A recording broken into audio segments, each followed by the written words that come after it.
My name is Sadie Brennan, and I was 32 years old the afternoon my ex-husband's mother decided to walk back into my life and remind me of everything she thought I'd lost.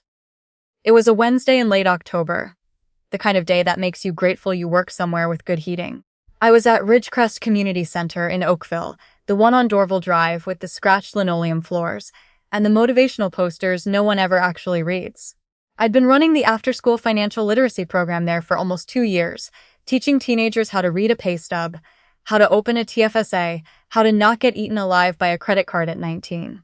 It wasn't glamorous work, but I was good at it, and more importantly, I believed in it, and that combination had gotten me through the 18 months since my marriage to Brendan ended. I had a stack of worksheets tucked under my arm and a coffee from Tim Hortons going cold in my hand when I pushed open the door to the main lobby and saw her standing by the front desk. My former mother-in-law, Brendan's mother.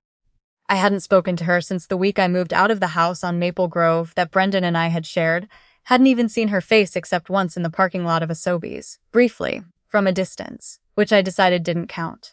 She looked exactly the same. Expensive coat, the kind of dark wool that never pills because you buy it somewhere that doesn't have a sale rack. Hair done.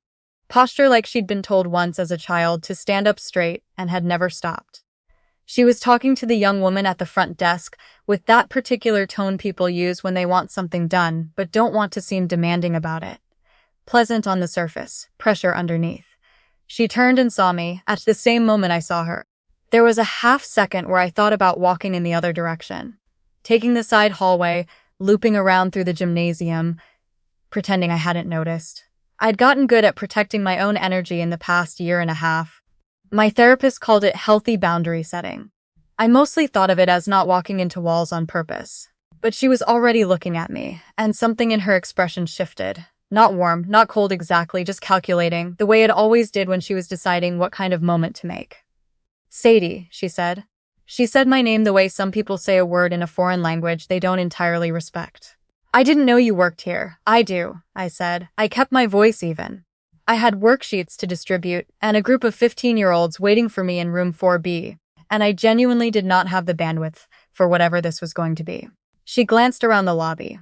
At the community bulletin board with its flyers for ESL classes and AA meetings and a rec hockey league.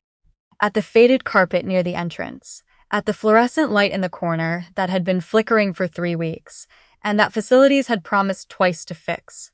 I could feel her cataloging it, comparing it against whatever image she'd constructed of where she thought I should or shouldn't be.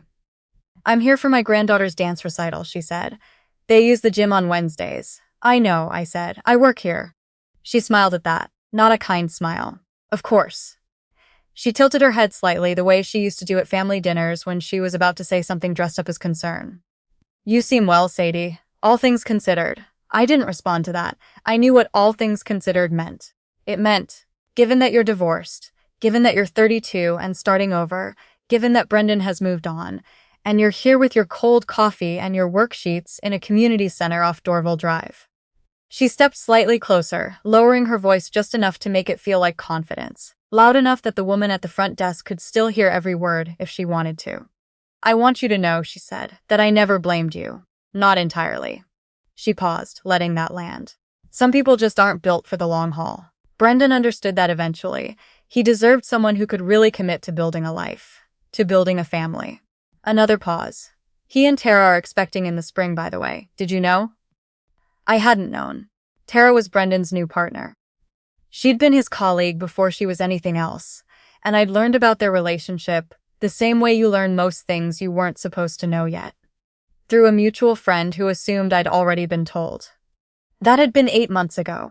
I'd cried about it exactly once, in my car, in the parking garage under my apartment building on a Tuesday night, and then I'd driven home and made pasta and watched a nature documentary about migratory birds and gone to bed. The baby was new information. But standing there in the lobby of the Ridgecrest Community Centre, holding my worksheets and my going cold coffee, what I felt wasn't what she was hoping for. I'd grieved Brendan. I'd grieved the version of the future I thought I was going to have. That grief was real and it was done, and what she was handing me now was something I'd already set down a long time ago. I hope they're both well, I said. She blinked. That was the wrong answer. She'd wanted tears, or stiffness, or a brittle smile that gave something away. What she got was someone who actually meant it. She recovered quickly. She always did. He's thriving, Sadie. I just want you to understand that. He's thriving in a way I'm not sure he was capable of when he was. She gestured vaguely, a small elegant motion meant to encompass the entire marriage without having to name it.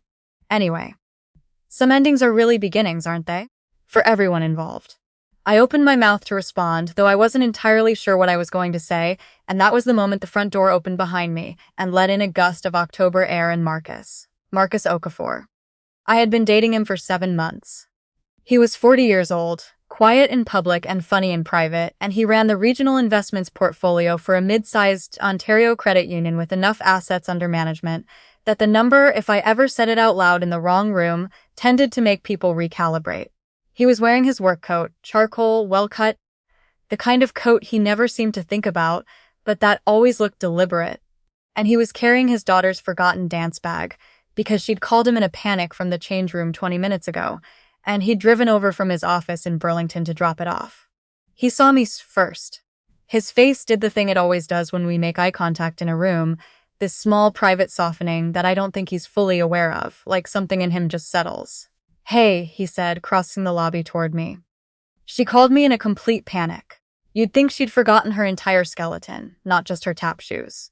He held up the bag as evidence. "She gets that from you," I said. "She absolutely does not." He leaned in and kissed me quickly on the cheek, then registered the expression on my face. Not distressed, but contained in the way I get when I'm managing something. And his eyes moved to the woman standing slightly behind me. He didn't know her, but he could read a room. "Marcus," I said, "this is Brendan's mother." There was a moment of social recalibration on both sides. My former mother-in-law was looking at Marcus the way she looked at anything that disrupted her prepared script, with that rapid, flickering reassessment behind composed eyes. And Marcus looked at her the way he looks at most people. Direct, unhurried, polite with a spine in it. "Nice to meet you," he said. And then, because Marcus is constitutionally incapable of small talk when he could be honest instead. "Sadie mentioned you'd be here for the recital." She hadn't known he was coming. Neither had I. Technically, the tap shoe emergency had been unplanned. But the way he said it made it sound easy and natural. Like of course he was here. Like of course this was just an ordinary Wednesday. She gathered herself. She was good at gathering herself.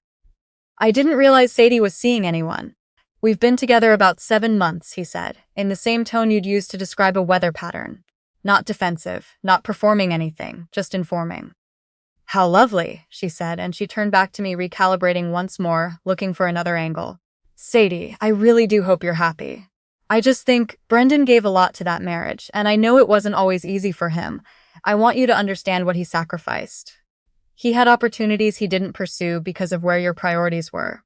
His career could have been much further along by now if she stopped." Because Marcus had gone slightly still beside me. Not tense, not angry. Still, the way he goes still when something has landed wrong and he's deciding whether to address it. "I'm sorry," he said politely. "I don't mean to interrupt."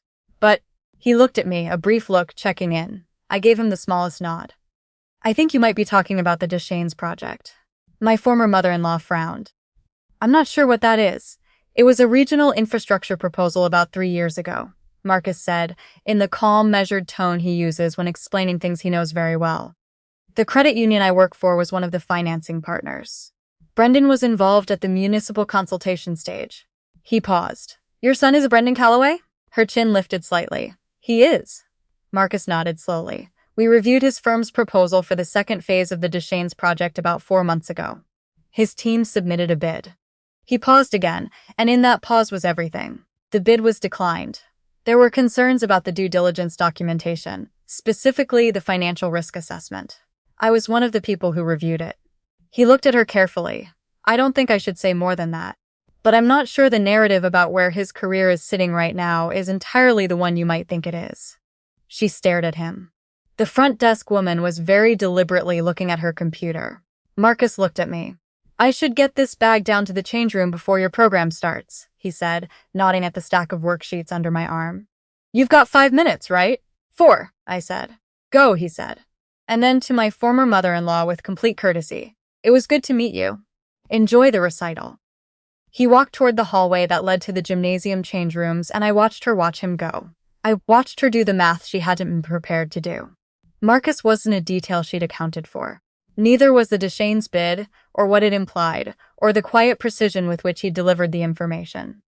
I thought about what she'd said, about Brendan thriving, about what he'd sacrificed, about careers and priorities, and the particular way she'd always managed to make me feel like a deficit in her son's story, like an equation that didn't balance because of something I was or wasn't.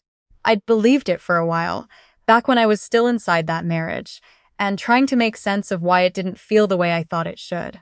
I'd spent a lot of energy trying to become something that would finally add up correctly in her accounting of me. I didn't feel that way anymore. I hadn't for a while. But standing there, watching the composure drain from her face like water through a sieve, I realized something I hadn't expected. I wasn't enjoying it the way I would have imagined. I felt quiet, still. The way you feel when you've been carrying something heavy for a long time and then you set it down, and your arms don't hurt exactly, they're just aware of the absence. I genuinely hope Brendan's okay, I said, and I meant it. Not because I still had feelings for him, I didn't, not the kind she was imagining, but because I am, in the final accounting, not someone who enjoys watching people struggle. Even people who are connected to other people who made my life harder than it needed to be. She looked at me for a moment. Something moved across her face that I hadn't seen there before, something less certain than anything she'd come in with. They're managing, she said, which was not what she had said 5 minutes ago, and we both heard the difference. I'm glad, I said. And then I excused myself, because I had worksheets to hand out and 4 minutes had become 3, and 15 teenagers in room 4B didn't care about any of this. I thought about Brendan that evening after my program ended, and Marcus and his daughter and I walked to the New Orleans Pizza on Lakeshore for dinner, because his daughter had declared it a post-recital tradition, and who were we to argue? She was 8 years old, and she ate her pepperoni pizza with complete authority and told us both in detail about the girl in her dance class who had forgotten her routine in the second number and improvised something that was, apparently, not bad. I thought about the version of myself that had stood in a different lobby 3 years ago, waiting for Brendan to come home, rehearsing how to say something important in a way that wouldn't start a fight, wondering what I was doing wrong, wondering what about me was the problem. I'd spent so long thinking about what I was losing when that marriage ended. I hadn't understood yet what was on the other side of it. You can't, really, until you're standing there with your worksheets and your cold coffee, and the man who drove across the Burlington Skyway to bring a pair of forgotten tap shoes to an 8-year-old in a panic. And you realize the life you're actually living is so much more specific and real and yours than the one you were so afraid of losing. My former mother-in-law had wanted me to feel small that afternoon. She'd wanted me to understand what I'd cost, what I'd failed at, what I'd walked away from. But I hadn't walked away from anything, actually. Brendan had ended the marriage. The distinction mattered, and she'd always refused to make it. The tap shoes were sitting in the bag by the restaurant booth. Marcus's daughter was on her second slice. Marcus was reading the specials board even though we ordered the same thing every time, because he likes to keep his options open in theory even when he never exercises them in practice, which is a trait I have come to find specifically and unreasonably endearing. The hardest part about rebuilding after something breaks isn't starting over. Everyone talks about starting over like it's the whole task. The hardest part is deciding you deserve to. Deciding the next thing isn't a consolation prize. Deciding you're not a cautionary tale or a cautionary tale waiting to happen, that you are simply a person, in a pizza place in Oakville on a Wednesday night in October, eating dinner with 2 people you genuinely like, and that this, exactly this, is enough. If this story stayed with you, if you've ever had someone try to hand you back a version of yourself you already left behind, I'd love to have you along for the next one. We post every week on Pure Revenge Tales. New stories, real emotions, and the kind of quiet justice that arrives when you've stopped looking for it. Hit subscribe before you go. I'll see you in the next one.